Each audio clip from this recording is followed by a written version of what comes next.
자, 우리가 이제 경배를 드리기 위해서 이제 이 자리에 이제 모였는데, 사실 이 경배라는 것은 모든 영적 생활의 시작입니다.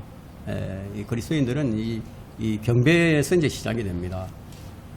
이 경배를 통해서 우리 이제 자신의 이제 무너진 그 영적인 삶, 그 영성을 좀 이제 회복을 해야 되죠. 그리고 주님께 경배함으로써 이제 회복을 하고, 또 우리가 경배를 통해서 우리 인생의 시련과 우리 역경이 있잖아요. 그런 역경 속에서 주님 주시는 이제 평안을 얻고, 또 이제 위로를 얻고, 또 기쁨이 충만해져서, 또 이 말씀을 통해서 우리가 인내를 배우고, 또 순종을 배우고, 또 소망의 확신을 우리가 더 공고히 하는 데 있거든요.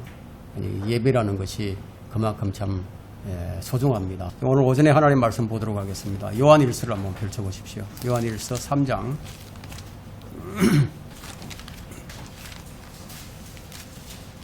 9절과 10절, 요한일서 3장 9절과 10절 두 구절을 보겠습니다.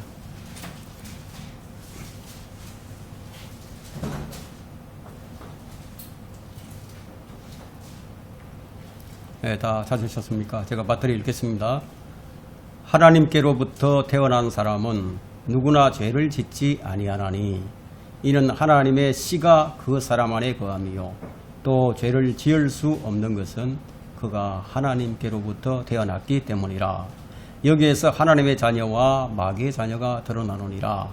의를 행하지 아니하는 자나 자기 형제를 사랑하지 아니하는 자는 누구나 하나님께 속하지 아니하니라. 오늘 이 설교 제목은 하나님의 자녀 감별법입니다. 하나님의 자녀 감별법. 부제목으로는 나는 아들인가 사생아인가요? 나는 아들인가 사생아인가? 예, 방금 우리가 읽은 이 구절이 하나님의 자녀를 구분하는 이 잣대가 되는 구절입니다.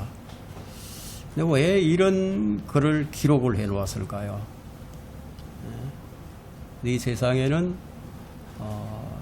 모조품들이 너무 많이 있기 때문이에요. 그 명품보다 이 모조품들이 더 많은 것처럼 이 교회 안에는 거듭난 사람보다는 거듭나지 않은 사람들이 더 많다는 거예요. 이런 것들을 구분하는 데 있어서 척도가 되는 구절이 바로 이 본 구절입니다. 죄를 짓지 않고 사는 사람은 이 세상에 아무도 없죠. 구원받은 사람이건 아니건 간에 사람은 모두 죄를 짓고 삽니다. 근데 이제 본문을 보니까 하나님께로 태어난 사람은 죄를 짓지 않는다 이렇게 말을 하고 있어요. 그러면 이 말이 어떤 의미로 말씀하신 것일까요? 이 본문의 구절을 이해하기 위해서는 이 성경의 기초적인 지식이 있어야만 이 구절을 이해할 수가 있습니다. 성경의 영적 수술이 무엇인지를 알지 못하게 되면, 즉 이 로마서와 이 골로새서를 이해하지 못하게 되면 사실 이 구절을 이해하기 어려워요. 그래서 이 본문의 말씀은 이 성경에서 아주 질긴 고기에 속하는 그런 말씀입니다. 하나님께로부터 태어난 사람은 죄를 짓지 않는다. 그럼 왜 안 짓느냐? 그 안 짓는 이유가 그 사람 안에 하나님의 씨가 거하니까요. 그럼 하나님의 씨가 무엇이에요? 예수 그리스도께서 성령으로 잉태되셨죠. 그럼 하나님의 씨가 무엇이에요? 성령님이시죠. 그럼 성령님이 그 사람 안에 거하시게 되면은 죄를 안 짓는다 이거예요. 이게 무슨 말이에요? 거듭난 사람도 실제로 죄를 짓지 않습니까? 그럼 이게 지금 무슨 말이냐? 요한일서 1장 8절에도 보면요.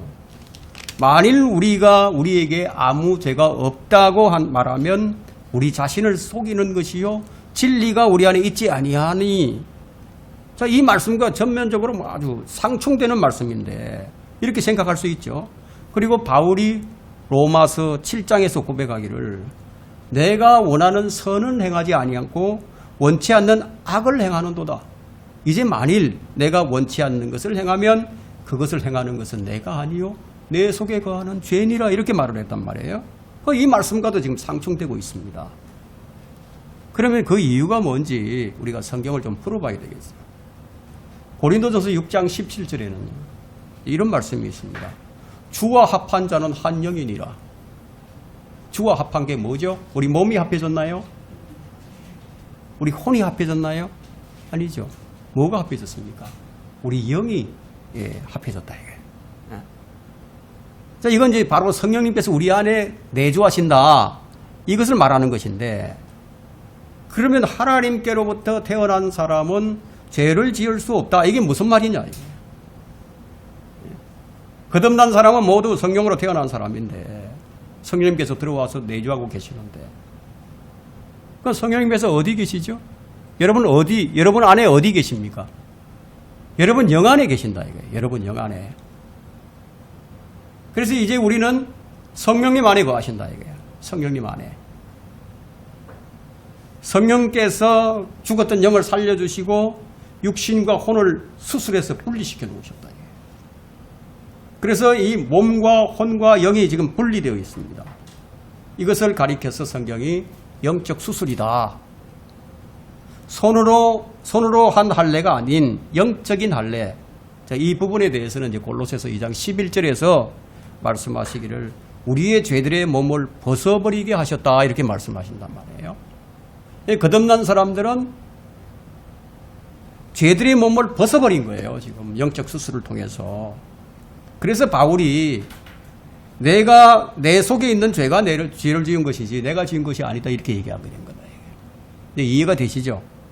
자, 이런 영적인 법칙을 잘 이해하면은 요한이 지금 말하고 있는 하나님께로부터 태어난 사람의 특징에 대해서 이제 이해가 쉬워집니다. 그래서 지금 설명에 앞서서 제가 이 말씀을 먼저 풀어드린 거예요. 이 점을 잘 기억하시면서 우리가 본문으로 한번 들어가 보겠습니다.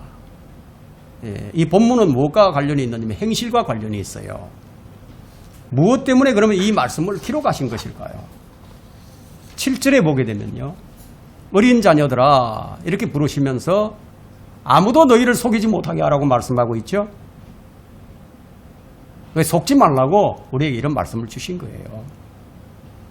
하나님의 자녀인지 아닌지 스스로 이 말씀으로 판단을 해보고 속지 말라는 거예요. 하나님의 자녀가 아닌데 하나님의 자녀라고 속지 말라는 얘기예요. 그럼 10절을 보게 되면 누가 하나님의 자녀일까요? 그것을 지금 아는 방법을 말하고 있죠. 10절 보세요. 여기서 하나님의 자녀와 마귀의 자녀가 드러나느니라. 무엇 때문에? 무엇을? 여기에서 의를 행하지 않는 자, 자기 형제를 사랑하지 않는 자, 이런 사람은 하나님께 속하지 않았다는 거죠. 그러니까 어떻게 우리가 이걸 아느냐? 옳은 일을 하느냐 안 하느냐? 그걸 보면 하나님의 자녀가 누구인지 안다는 거예요.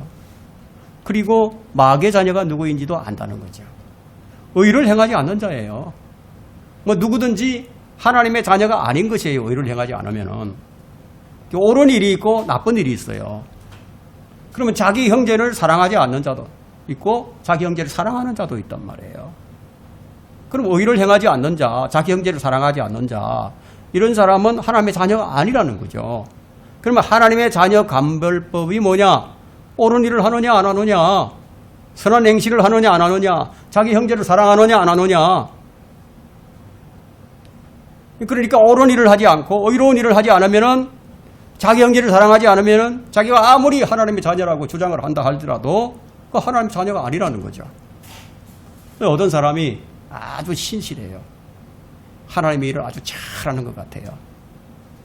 근데 자기 형제들하고 원수야.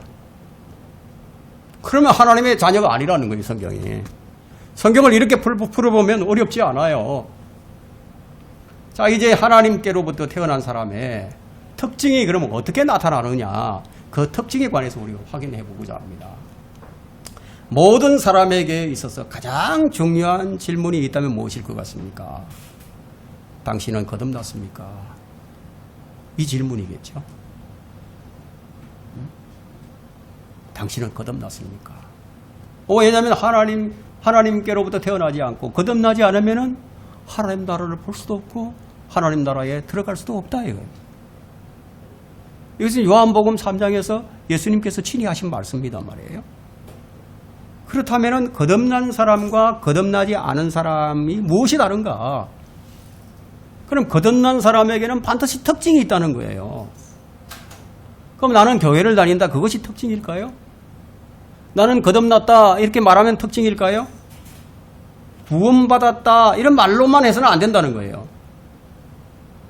그렇게 보다 보면, 그렇게 풀어가다 보면은 또 오늘날에 거의 대부분의 교인들은 거듭나지 못하는 것이에요.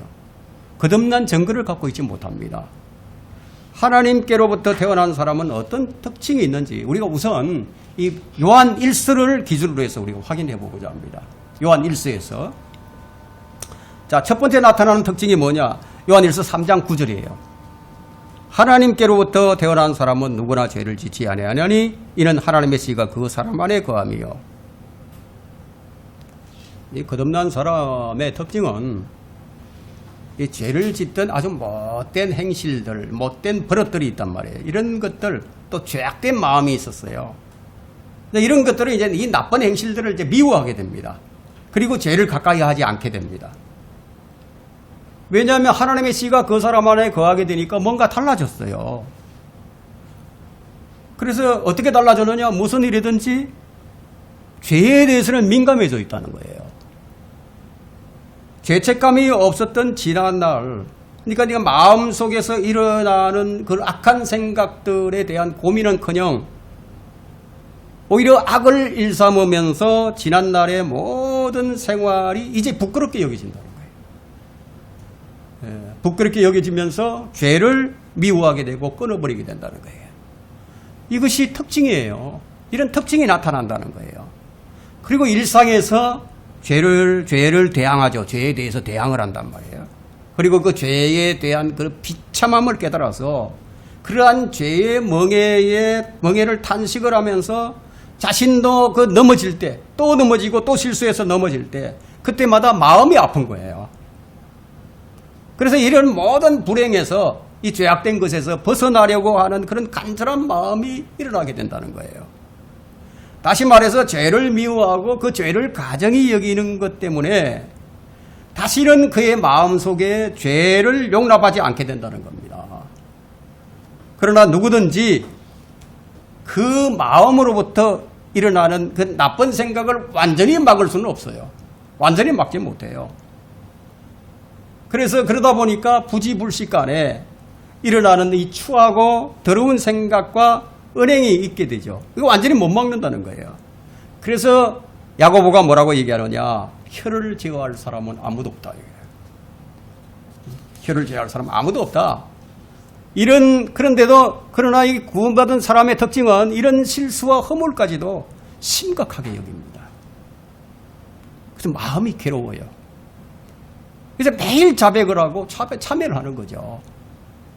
언제나 하나님 앞에 서 있는 것과 같이 전심전력해서 그러한 일을 저지르지 않으려고 힘을 쓰게 되는 것이라는 거예요. 이제 두 번째 나타나는 특징은 뭐냐? 사도 요한은 예수가 그리스도임을 믿는다고 얘기를 했습니다.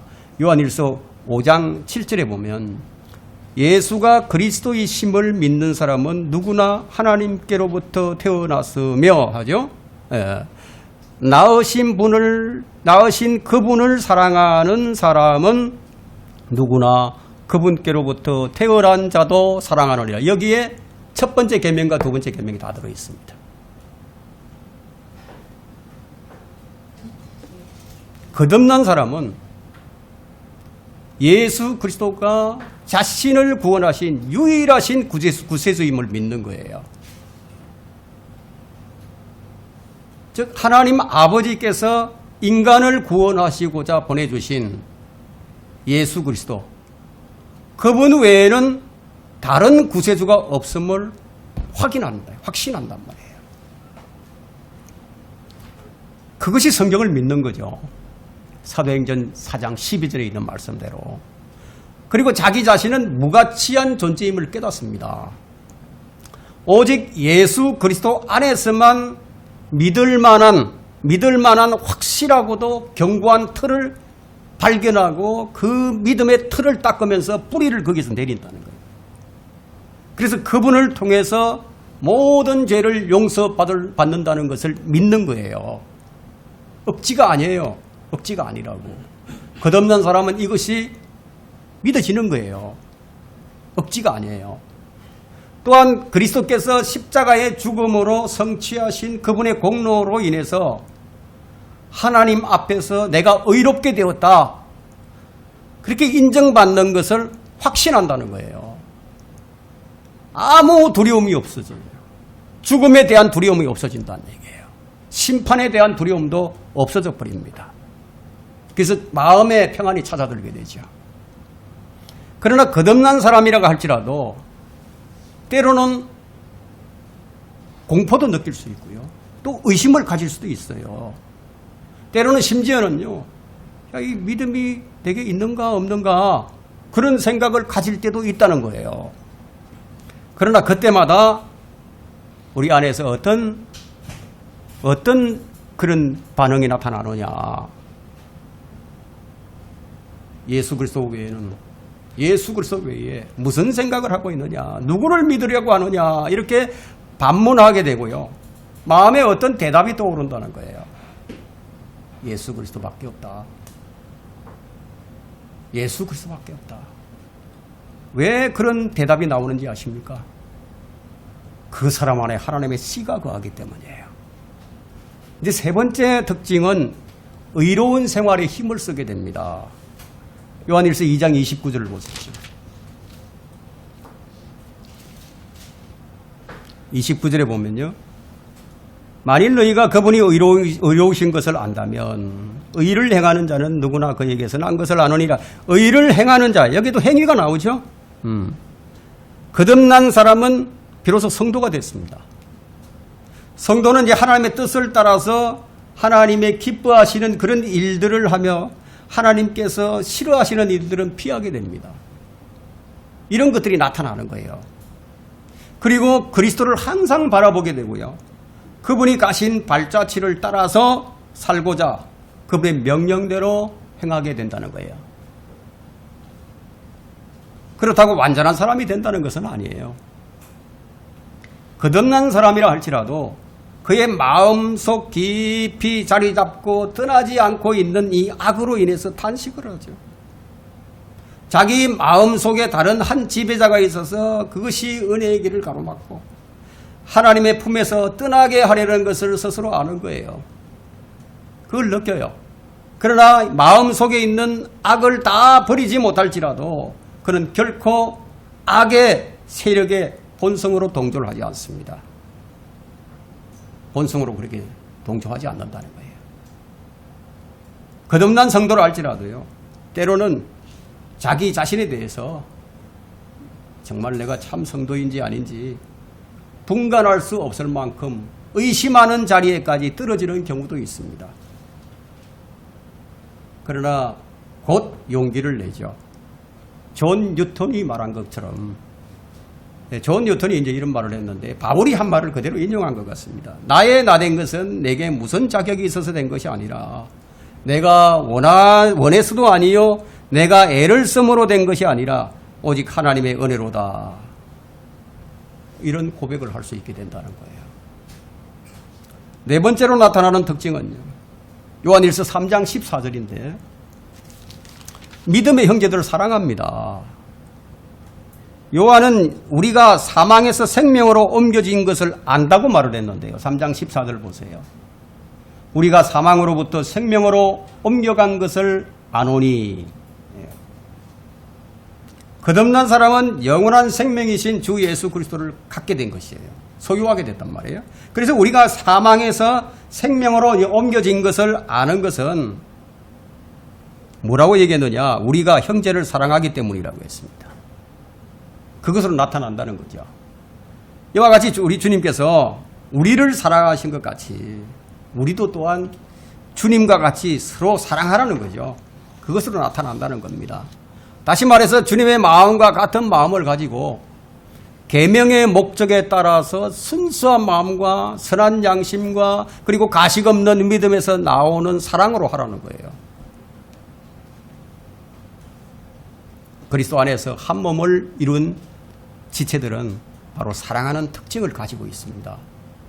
비록 사회적 지위나 부나 또 나라와 민족이 서로 다를지라도 그리스도 안에서는 하나예요. 그래서 거듭난 사람들, 구원받은 사람들은 뭐 아무런 문제가 안 돼요. 서로 간에. 그렇기 때문에 성도는 사랑하지 않을 수가 없어요. 다섯 번째 나타나는 특징은 요한일서 5장 4절인데 세상을 이깁니다. 하나님께로부터 태어난 사람은 누구든지 세상을 이기기 때문이라.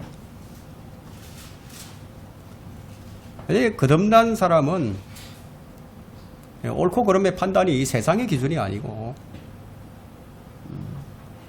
그렇기 때문에 이 믿음 위에 굳게 서서 두려움 없죠. 이 세상 풍조에 뭐 이리저리 밀리지도 않습니다.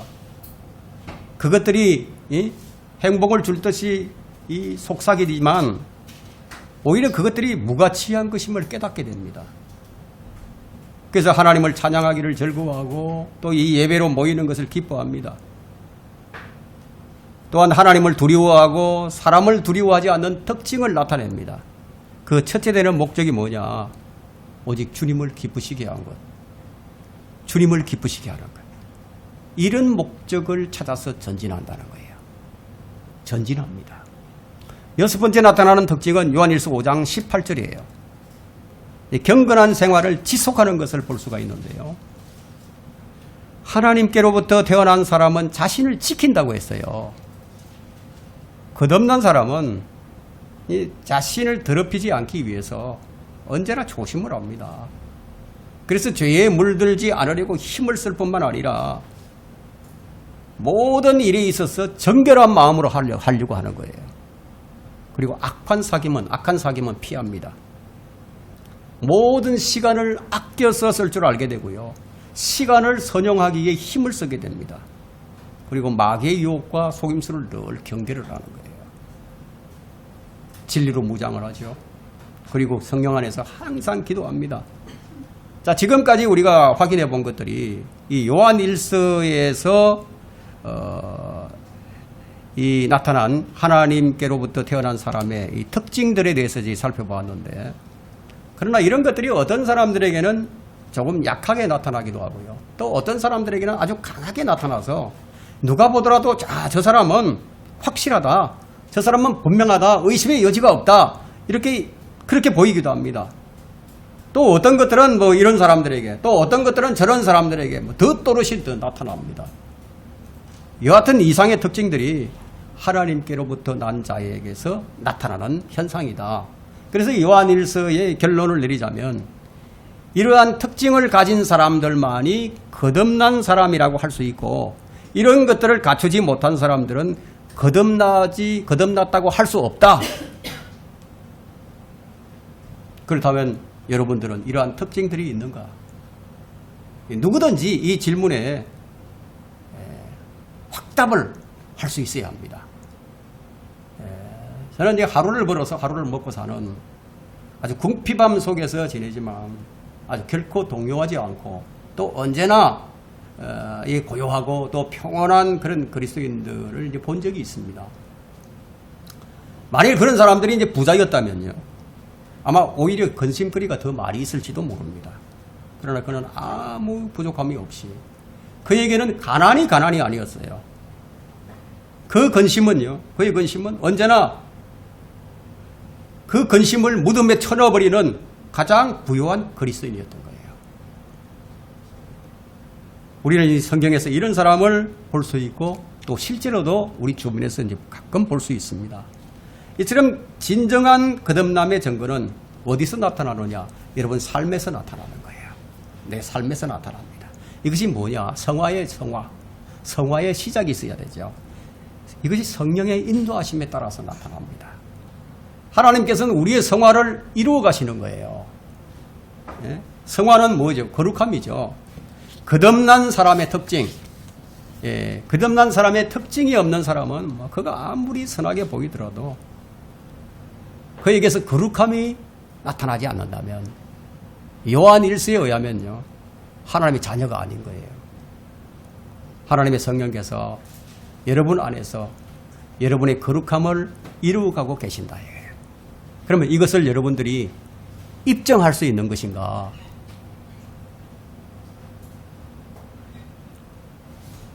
큰 질문이 되겠죠. 네, 질문이고 또 여러분에게는 어떤 도전이 될 수도 있습니다.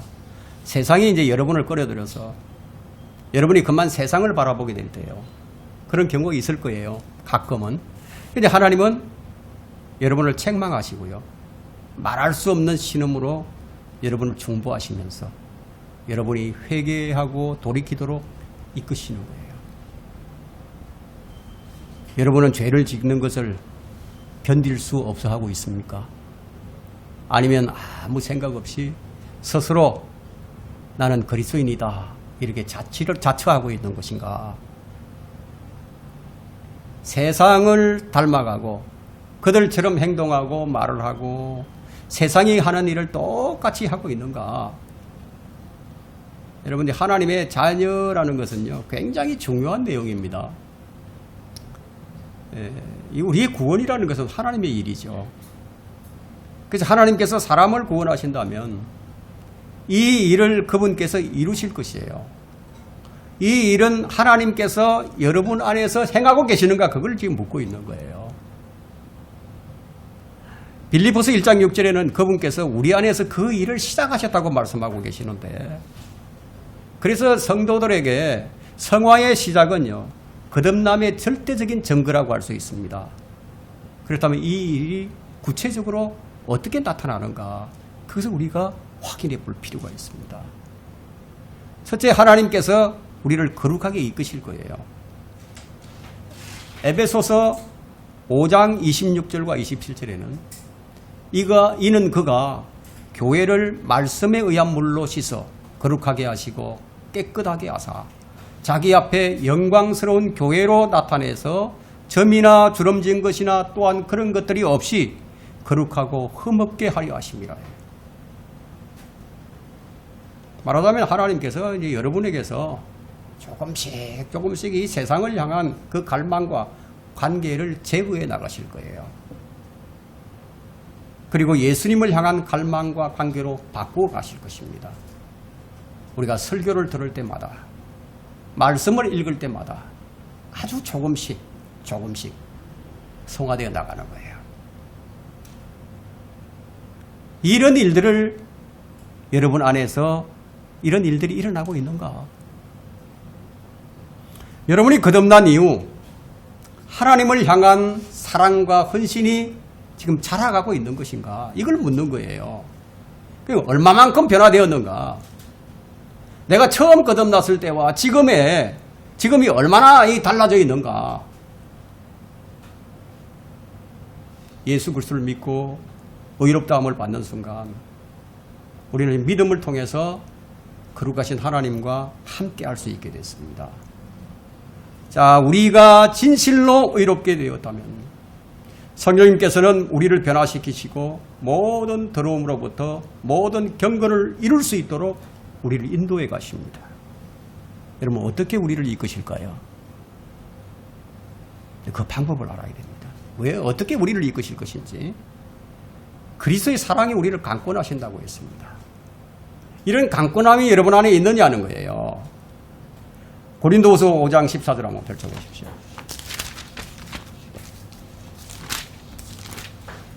고린도후서 5장 14절에 그리스도의 사랑이 우리를 강권하시느니라. 이는 한 사람이 모든 사람을 위하여 죽으면 모든 사람이 죽은 것이라고 우리가 판단하기 때문이라. 그가 모든 사람을 위하여 죽으신 것은 산 자들이 이제부터는 더 이상 자신들을 위하여 살지 않고 자기들을 위하여 죽었다가 다시 살아나신 그분을 위하여 살게 하려는 것이라. 이렇게 하도록 강권하신다는 거예요. 우리가 어떻게 살아야 할지 강권하신다는 거예요. 누구를 위해서 살아야 할 것인지 강권하신다는 거예요. 그 누구도 우리를 하나님의 사랑에서 떼어놓을 수가 없습니다. 아무도 떼어놓지 못해요. 로마서 8장 38절과 39절에는 바울이 내가 확신하노니 사망이나 생명이나 천사들이나 정사들이나 권세들이나 현재 일들이나 다가올 일들이나 높음이나 깊음이나 어떤 다른 피조물이라도 우리를 그리스도 예수 우리 주 안에 있는 하나님의 사랑에서 떼어놓을 수 없느니라. 아무도 못 뛰어넘는다는 거예요. 이런 관계예요. 이런 관계가 형성되었어요. 거듭났으면은요. 그런데 아무런 변화가 안 일어나요. 그거 이상하지 않습니까? 떼어놓을 수 없는 관계가 됐다. 아버지와 아들의 관계예요. 그래서 우리가 잘못된 길을 가게 될 때, 우리가 회심을 하고 하나님과의 관계가 새롭게 시작된 순간부터 우리는 하나님의 손에 꽉 붙들려 버렸어요. 여러분이 하나님 손에 붙들려 있는 자들입니다. 하나님께서 내 아버지가 되셨고 이제 우리는 그분의 자녀가 되었어요. 하나님께서 자신의 자녀가 제멋대로 살려고 하는데 여러분 그냥 내버려 두시겠습니까? 여러분 같으면 여러분의 자녀가 제멋대로 사는데 그냥 내버려 둡니까? 여러분 히브리서 12장 6절 한번 보세요. 히브리서 12장 6절이에요. 주께서 그의 사랑하시는 자를 징계하시고 그가 받으시는 아들마다 매질하시느니라. 네. 하나님께서 이 땅에 사는 자신의 자녀들이 그냥 세상을 쫓아서 살도록 그냥 내버려 두시지 않는다는 거예요. 이걸 보고 이런 것을 보고 우리가 판별하는 거예요. 하나님의 본성과 충돌을 하는 이 세상의 방식대로 그냥 살도록 무책임하게 내버려 두시는 아버지가 아니시다는 거예요. 하나님께서 아버지시라는 증거가 뭐냐? 자녀들의 삶이 거룩하고 정결하게 되도록 개입하신다는 겁니다. 이것이. 그래서 내가 거룩하니 너희도 거룩하라고 말씀하신 분께서 지멋대로 사는 자녀들을 그냥 내버려 두시겠습니까? 절대로 그렇지 않죠. 그래서 거듭난 사람은 특징이 있는 거예요. 계속 곁길로 가다가는 매질을 당하게 되겠죠. 그리고 징계를 받게 되겠죠.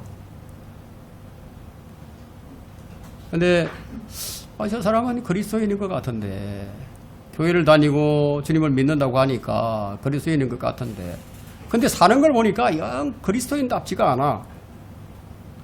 근데도 징계는커녕 매질은커녕 뭐 더 잘 사는 것만 같아요. 그러면 이 성경의 말씀을 보게 되면 그 사람 거듭난 사람이 아니라는 거예요. 정말로 거듭난 사람은 하나님께서 그 사람에 대해서 관심을 가지신단 말이에요. 그리고 늘 사랑으로 강권을 해가십니다. 왜냐하면 하나님은 아버지시기 때문에 그래요. 아버지께서 그분의 영광을 위해서 우리를 변화시키실 것이고 또 우리를 사랑하시기 때문에 우리를 변화시키실 거라는 거예요. 그래서 말을 잘 안 들으면 어떻게 하시겠어요? 매질을 해야죠. 하나님께서 여러분의 뜻대로 여러분의 인생이 내 것인데 생각하고 이렇게 살도록 그냥 내버려 두지 않는다는 겁니다. 이런 점에서 볼 때 가짜 그리스도인, 가짜 거듭난 사람들이 참 많은 것을 우리가 발견할 수 있는 겁니다. 히브리서 12장 5절에는 내 아들아 주의 징계를 경시하지 말고 책망받을 때 낙심하지 말라. 두 가지를 얘기하고 있죠. 내 아들아 주의 징계. 주님께로부터 매질을 당하는데 그거 아무것도 아니다 이렇게 생각하지 말라는 거예요. 엄중하게 받아들이라는 거예요. 그리고 그런 책망을 받을 때 낙심하지 말라는 거예요. 사랑의 매질이라는 거죠. 아버지가 아들에게 하시는 훈계의 말씀입니다. 그러니까 아버지가 아들을 훈계하지 않는 아버지가 어디 있느냐 지금 이런 말씀을 하고 있습니다. 히브리서 12장 8절에는 한번 보세요. 12장 8절에 모든 사람들이 참여하는 징계라고 했습니다. 모든 사람이에요. 구원받은 사람은 다 참여한다는 얘기예요. 모든 사람들이 참여하는 징계를 너희가 받지 않는다면 너희는 사생하여 친아들이 아니니라. 자, 그리스도인이 되었는데 그런데 세상적으로 살고 뭐 세상적인 것들을 받아들이고 그렇게 세상적으로 살아도 성령님의 책망도 없고 하나님의 징계도 없다. 그럼 하나님 자녀가 아닌 거예요. 그건 사생아예요.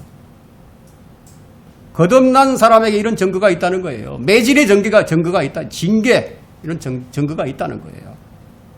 구원받은 사람이 육신의 정욕과 안목의 정욕과 생의 자랑으로 산다면 하나님께서는 반드시 그를 징계하십니다. 성경에 이제 이런 말씀이 있습니다. 로마서 9장 13절인데 기록된 바 내가 야곱은 사랑하였고 에서는 미워하였노라. 우리는 우리 자신에게 이 질문을 해야 됩니다. 어떤 방식으로 하나님께서 야곱에게 사랑을 나타내셨고 또 어떤 방식으로 에서를 미워하셨는지 이것이 하나님께서 나의 아버지가 된다는 것을 이해하는데 도움을 주는 아주 중요한 그런 이해가 됩니다.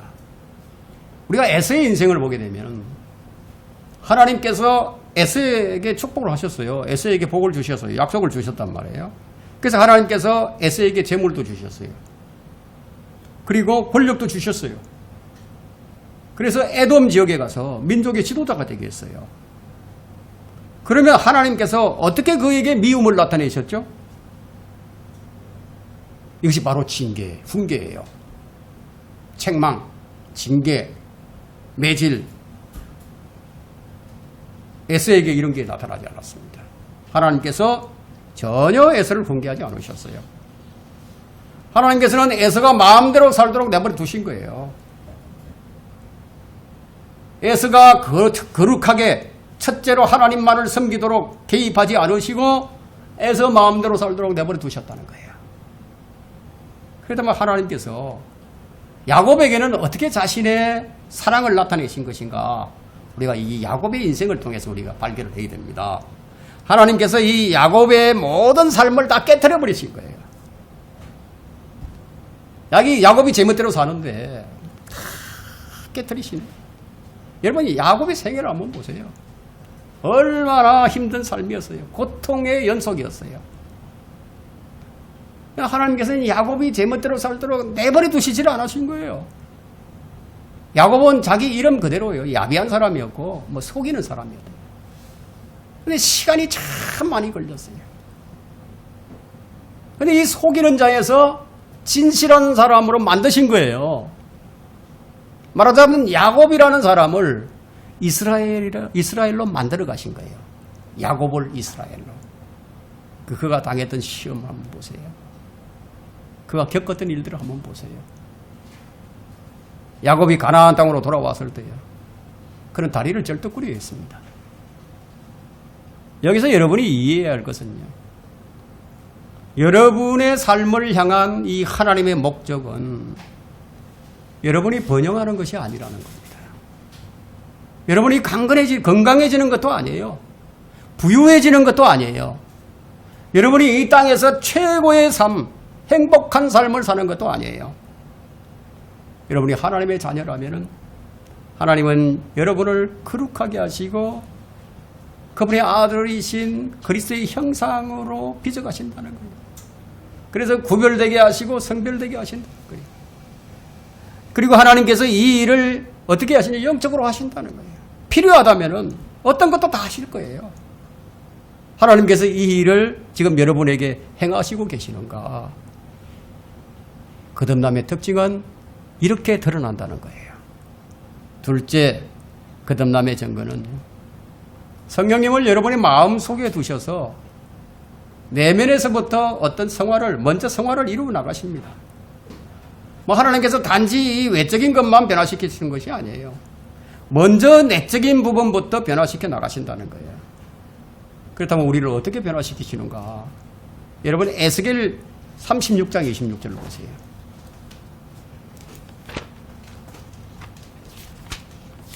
에스겔 36장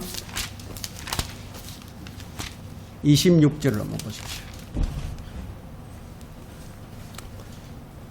내가 또 너희에게 새 마음을 주고 너희 안에 새 영을 넣으리라. 새 영을 넣으리라. 내가 너희 육체에서 돌 같은 마음을 제거하고 살 같은 마음을 주리라. 참 사실 이 구절은 경이로운 구절입니다.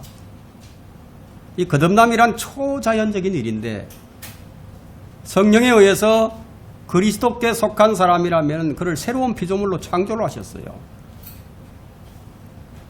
이 사람을 재창조하신 것은요, 천지 창조보다도 더 위대한 겁니다. 왜 더 위대하냐? 사람의 회심에서 나타나는 이 하나님의 역사, 우주 만물을 창조하신 것은 무에서 유를 창조하신 거예요. 아무것도 없는 데서 창조하신 거예요. 근데 하나님께서 이 사람을 새롭게 창조하실 때는요, 정말 부패하고 썩고 이런 것에서 완전히 새로운 창조물로 하나님을 사랑하도록 창조하신 것이다. 그래서 오늘날 이 믿는 사람들은 자신이 거듭났다고 말을 하죠. 그러나 이 진실로 거듭났다는 증거는 뭐 과거에 자기가 자신의 죄를 한번 회개하는 것으로 끝나는 것이 아니라 매일매일에 새롭게 변화되어는 그게 성화되는 거예요. 이것이 고린도후서 4장 16절에서 말하고 있죠. 이런 까닭에 우리가 낙심하지 아니하노라. 오히려 우리 겉사람이 썩어질지라도 속사람은 날마다 새로워지나니. 이것이 성화예요. 왜냐하면 성령께서 우리 안에 들어오셔서 그 일을 지금 인도하시기 때문이에요. 그러면 거듭남의 증거가 뭐냐? 지금도 내 안에서 하나님께서 그 일을 하고 계시는 것으로 나타나느냐? 그것으로 아는 거예요. 하나님의 능력에 의해서 나의 삶을 변화시키신다는 거예요. 요한 1서에서 나타나는 하나님께로부터 태어난 사람의 증거는 바로 이것을 말하고 있습니다. 의를 행하는 것으로 나타나고 형제를 사랑하는 것으로 나타나는 거예요. 이 일을 위해서 무엇을 주시냐? 새로운 마음을 주시고 새로운 영을 주셔서 이 돌같이 굳어져 있는 이런 마음을 제거하시고 살같이 부드러운 마음을 주신다는 거예요. 구원의 이 초자연적인 역사로 거듭난 사람 안에서 하시는 일은 하나님께서 그 돌같이 죽어있는 마음, 하나님의 말씀을 들을 수도 없고 받을 수도 없는 그 마음을 살아있는 마음, 살아있는 하나님의 말씀을 받을 수 있는 새 마음을 주신 거예요. 그래서 이 성화의 삶으로 인도해 나가시고 거룩함을 지향하도록 하신다는 거예요. 여러분의 마음이 지금 이 일을 지향하고 있는 것인가? 영적으로 죽어있고 하나님의 말씀에 관심이 없고 돌같이 굳어져 있었던 때를 한번 생각을 해보세요. 그걸 기억해 보세요. 그랬던 것이 어느 날 모든 것이 다 바뀌어버렸어요. 그것은 하나님께서 여러분의 마음을 새롭게 하셨기 때문이에요. 그래서 고린도후서 5장 17절 말씀에는 그러므로 누구든지 그리스도 안에 있으면 새로운 피조물, 옛 것은 지나갔으니 보라 모든 것이 새롭게 되었도다. 옛 것들이 다 지나가 버렸다. 새롭게 되었다고. 바로 이것을 얘기하고 있는 겁니다. 근데 거듭남의 증거가 없다. 그럼 뭐죠? 거듭나지 않은 사람이죠. 여러분 하나님 말씀에 잘 반응하고 있으십니까? 이런 아무런 증거도 없이도 교회에 얼마든지 다닐 수 있어요. 그렇게 다니는 사람이라면 이 말씀을 들을 때 두려워서 떨어야 하는 거예요. 다시 에스겔서 36장 27절 한번 보십시다. 27절. 26절을 읽었죠? 27절에 보면은 또 내가 나의 영을 네 안에 두어 너희로 나의 규례대로 행하게 하리니 너희가 나의 명령을 준수하고 행하라. 우리 생각을 해봅시다. 거듭날 때 무슨 일이 일어났어요? 하나님께서 새 마음을 주실 뿐 아니라 하나님께서 영으로 친히 내 안에 들어와 계시게 됐다. 이것은 외면에서 일어나는 것이 아니에요. 우리 내면에서 일어났습니다. 그렇다면 하나님께서 우리 내면을 먼저 다루신 거죠. 이것은 변화의 과정에서 절대적인 증거예요. 만일 여러분이 하나님의 뜻을 간절히 알기를 원한다면요, 여러분을 더 예수님을 더 알기 원하고 그분을 따르기를 원한다면요, 그분께서 원하시는 모습이 되어 있느냐, 그분이 원하시는 모습을 내가 가지고 있느냐, 지금 이걸 묻는 거예요. 주님께서 여러분을 가르치시고 계시는가? 그분의 사랑이 여러분을 강권적으로 역사를 하고 계시는가? 그걸 묻는 것이에요. 그분이 사랑하는 것을 사랑을 하고 그분이 싫어하는 것을 싫어하고 있는가? 거듭난 사람이라면 아마 그럴 거예요. 그렇다면 여러분은 사람들로부터 변화되었다는 말을 듣고 있는 것인가?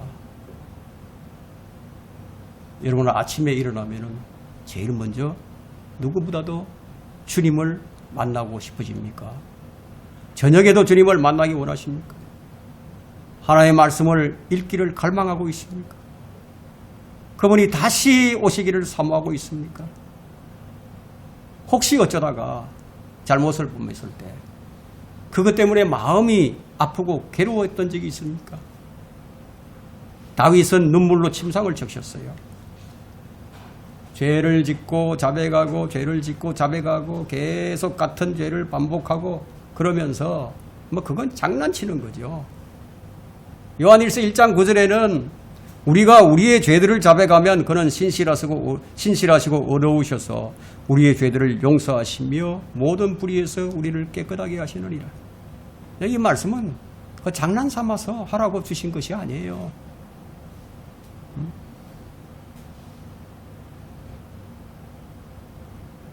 제가 방금 질문했던 이런 질문들이 바로 거듭남의 증거예요. 죄인들은 하나님 말씀 좋아하지 않아요. 하나님 말씀은 영적 음식이에요. 그러면 불신자는 영이 죽어 있잖아요. 그러면 영적인 음식을 좋아하지 않죠. 그러나 거듭난 사람은, 거듭난 하나님의 자녀들은 영적인 음식을 먹어야죠. 자신이 예수 그리스도를 믿고 영접을 할 때 어떤 일이 일어났습니까? 이런 증거는 우리가 성경에서 찾아본다면 차고도 넘쳐요. 여러분 에베소서 2장 10절을 한번 보십시오. 에베소서 2장 10절에는 우리는 그분의 작품이니 그리스도 예수 안에서 선한 일들을 위하여 창조되었느니라. 이 일은 하나님께서 미리 정하시어 우리로 그것들 가운데서 행하게 하려 하신 것이라. 왜 이렇게 하셨는지 그 목적이 나오죠. 하나님의 선한 일들을 위해서. 하나님의 선한 일들을 위해서. 우리가 요한일서에서 살펴봤죠. 의를 행하는 것, 자기 형제를 사랑하는 것. 그래서 새로운 마음을 주시고요. 우리를 그리스도의 형상으로 빚으시어서 참된 의와 거룩함을 추구하게 해 가시는 거예요. 이렇게 되도록 강권하신다는 겁니다. 그래서 하나님의 선하신 뜻을 이루도록 하시는 거예요. 하나님께서 이렇게 하셨는데, 그리고 지금 이렇게 인도해 가시는데 거듭난 사람이 다시 쓰레기 더미에 처박힐 수가 있겠습니까? 한번 생각해 보세요. 잠시 그럴 수 있어요. 처박힐 수 있어요. 아니면 아주 그럴 수도 있어요. 아주 쓰레기 더미에 처박혀서 나오지 못할 수도 있어요. 왜냐하면 우리 육신의 연약함으로 인해서 그렇게 될 수 있고요. 마귀의 교리에 빠져서 그렇게 될 수 있어요. 한눈 팔 수 있어요. 하지만 그리스도의 영은 우리 안에서 내가 잘못하고 있다. 이것을 알게 해주시는 거예요. 우리가 먹지 말아야 할 것을 우리가 먹게 되었을 때요. 그것이 좀 역겨운 것인 것을 알게 되었을 때 토하게 되죠. 진정으로 거듭난 사람들은 이 잘못된 것, 쓰레기된 것을, 쓰레기를 먹었을 때요. 성령께서 그것을 깨닫게 해주신단 말이에요. 그리고 자신의 모습을 부끄러워하면서 돌아온 탕자와 같이 진정한 회심으로 돌아옵니다. 그럼에도 돌이키지 않으면요. 그냥 내버려 두시는 것이 아니라 징계를 하시죠. 징계를 해도 듣지 않으면 어떻게 하시겠습니까? 그를 죽이는 거예요. 혼이 구원받았으니까 혼은 데리고 가신단 말이에요. 이런 비극적인 이런 일이 일어나지 아니하도록 우리에게 속지 말라고, 자신에게도 속지 말라고 말씀하고 계신단 말이에요. 그러면 여러분의 모습은 지금 어떤 모습인가? 지금도 계속해서 하나님께서 여러분을 이끄시고 계시는가? 그리고 정말로 주님을 따르기 원하고 있는가? 이 설교가 여러분의 모습을 보게 하고 여러분의 상태를 점검하는 그런 설교가 되기를 바라면서 이 설교를 마칩니다.